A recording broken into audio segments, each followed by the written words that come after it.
Terbongkarnya kasus tindak pidana perdagangan orang dengan 21 korban calon anak buah kapal berawal saat ada awak kapal yang memohon evakuasi kepada Basarnas. Saat itu salah seorang korban mengalami cedera di atas kapal.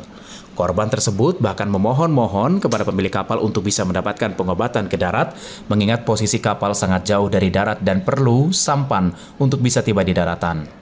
Penelusuran pun dilakukan hingga akhirnya ditemukan korban.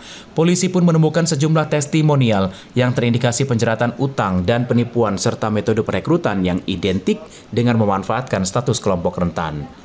Polisi lalu menawarkan evakuasi dan banyak dari mereka yang ingin dievakuasi.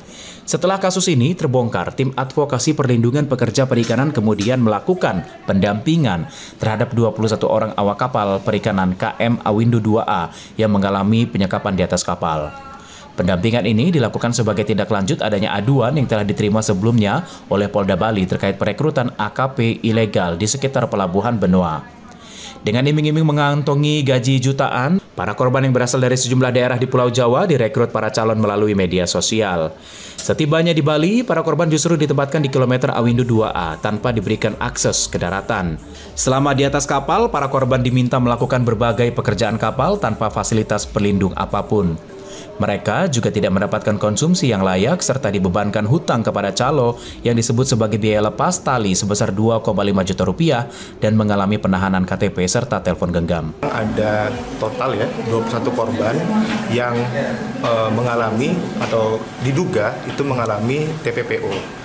Yang dimana dimulai dari 4 Agustus 2025. Selama di dalam kapal, para korban hidup tanpa penerangan dan disekap.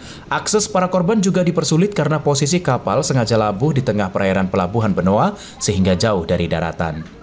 Dari kasus dugaan TPPO, LBH Bali melaporkan kasus ini ke Polda Bali dan memberikan pendampingan hukum kepada 21 awak ABK.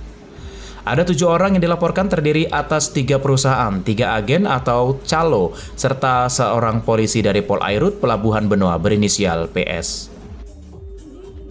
Dari Bali, Bagus Raditya, Berita Nasional TV.